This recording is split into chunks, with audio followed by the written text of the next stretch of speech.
Pierre. Pierre, voilà. Ok, alors, Matamor Klingor, allez-y.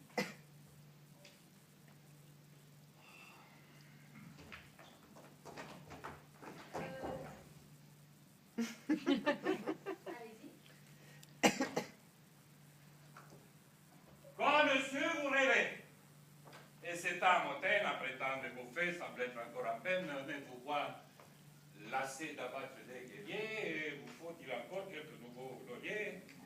Voilà.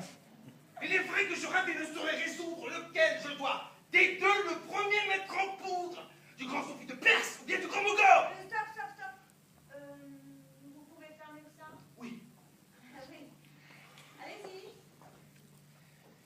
Et de grâce, messieurs, laissez-les vivre encore, qu'ajouterait leur perte à votre renommée. D'ailleurs, quand auriez-vous rassemblé votre armée? Stop, monsieur Pierre. Pierre. Oui. Votre accent est naturel. Je suis étranger. Ah, d'accord. Roumain. Ah, bien. Maintenant, s'il vous plaît, aidez votre répit. Hein, et mettez-y un peu de cœur. Hein, voilà. Allez, on y va. Ok? Mon armée! Ah, poltron! Ah, traître! Pour leur mort! Crois-tu donc que ce bras ne soit pas assez fort? Le seul bruit de mon nom renverse les murailles, défait les escadrons et gagne les batailles. Mon courage invaincu contre les empereurs, l'arme qui est la moitié de ses moindres fureurs. Attends. Matamor est un personnage haut en couleur, qui a du caractère, il a 1000 facettes. Montrez-moi quelque chose. Allez. D'un seul commandement que je fais au roi Parc, je dépeuple l'état des plus heureux monarques. La foudre est mon canon, les destins mes soldats. Je couche d'un revers, 1000 ennemis s'abattent. D'un souffle, je réduis alors la projet d'en fumer. Arrête-nous à moi, me parler de l'armée. Tu n'auras plus l'honneur de voir un second Mars. Je vais t'assassiner d'un seul de mes regards. Veillac! Non.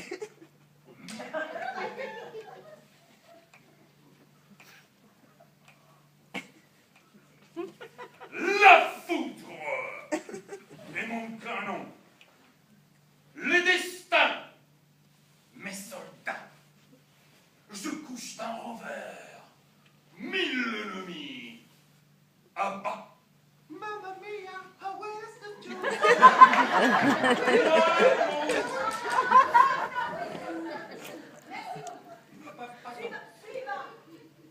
Suivant.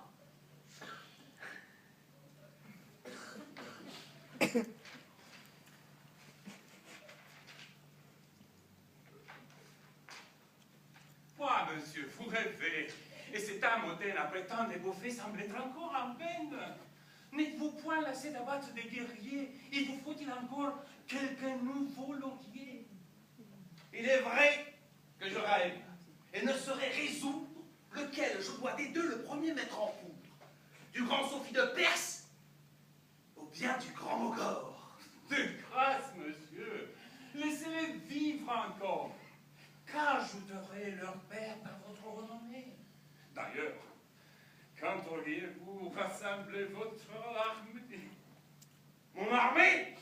Ah, poltron! Ah, traître! Pour leur mort, crois-tu donc que ce bras ne soit pas assez fort? Le seul bruit de mon nom renverse les murailles, défait les escadrons et gagne les batailles. Mon courage invaincu contre les empereurs n'arme que la moitié de ses moindres fureurs. D'un seul commandement que je fais au roi Parc, je dépeuple l'état des plus heureux monarques. La foudre est mon canon, les destins mes soldats. Je couche d'un revers 1000 ennemis à bas, d'un souffle. Je réduis leurs projets en fumée. Et tu m'oses parler cependant d'une armée? Tu n'auras plus l'honneur de voir un second Mars. Je vais t'assassiner d'un seul de mes regards. Béliac!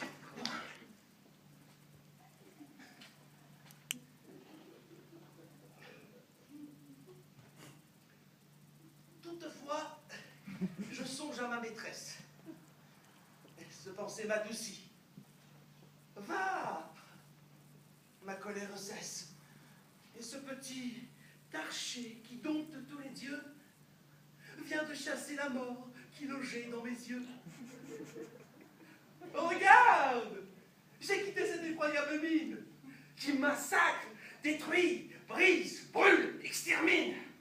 Et pensant au bel œil qui tient ma liberté, je ne suis plus qu'amour, que grâce et que beauté. Oh Dieu!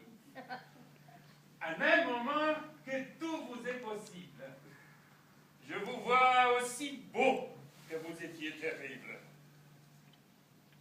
Je te le dis encore, ne sois plus en alarme. Quand je veux, j'épouvante.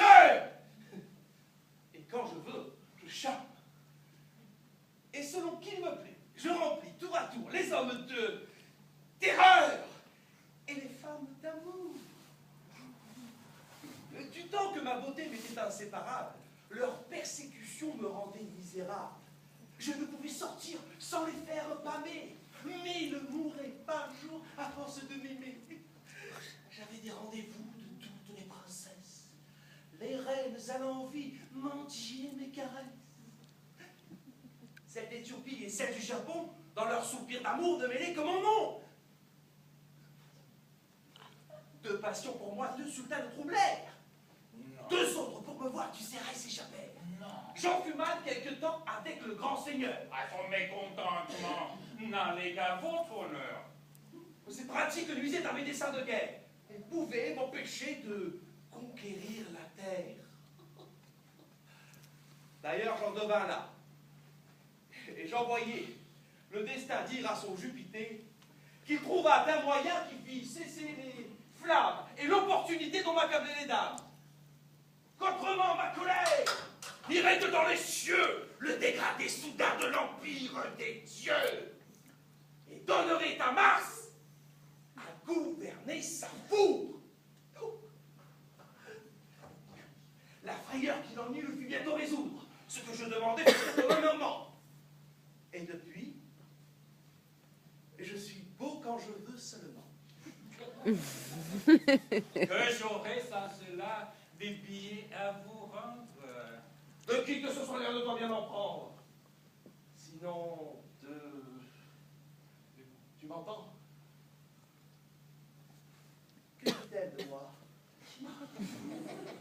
Que vous êtes de cœur, et le charme, et l'effroi, et que si quelque effet peut suivre vos promesses, son sort est plus heureux que celui de Déesse.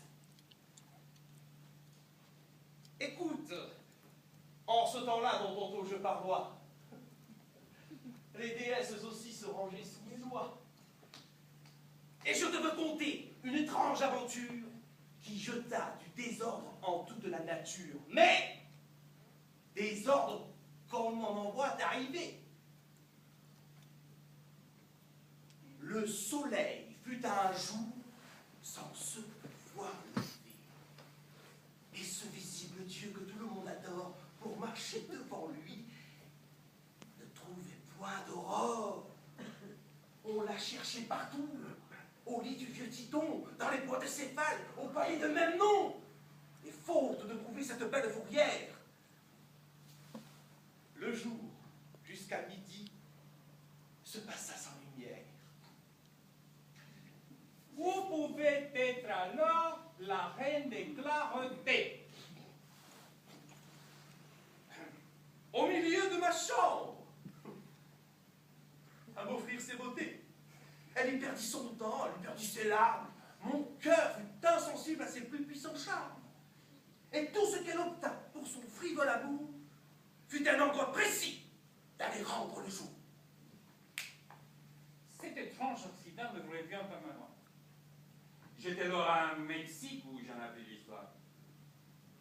Et j'entendis donc que la personne courroux de la fond de son Dieu murmurait contre lui. J'en ouïs quelque chose et je l'eusse puni.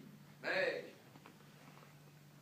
j'étais engagé dans la Transylvanie, où ces ambassadeurs qui vinrent l'excuser, à force de présents, me surent apaisé. Que la clémence est belle, un aussi grand courage. Contemple, mon ami, contemple ce visage. Tu vois un abrégé de toutes les vertus. Un monde d'ennemis sous mes pieds abattus, dont la race est périe et la terre déserte. Pas un qu'à son orgueil n'a jamais dû sa perte. Tous ceux qui font hommage à mes perfections conservent leurs états par leur submission. En Europe, où les rois sont d'une humeur civile, je ne leur rase point ni château ni des villes. Je les souffre régner. Mais chez les Africains, partout où j'ai trouvé des rois un peu trop vains, j'ai détruit leur pays pour punir leurs monarques. Et leurs vastes déserts en sont de bonnes marques. Ces grands sables qu'à peine on passe sans horreur sont d'assez beaux effets de ma juste fureur. Nous à l'amour. Voici votre maîtresse. Oh, ce diable de rival l'accompagne sans cesse.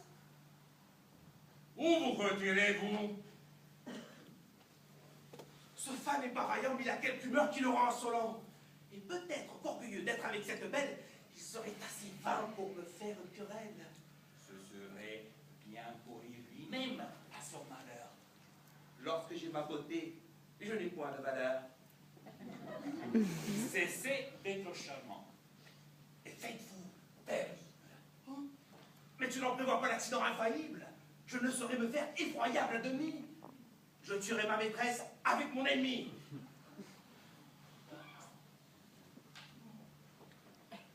Attendons en ce lieu l'heure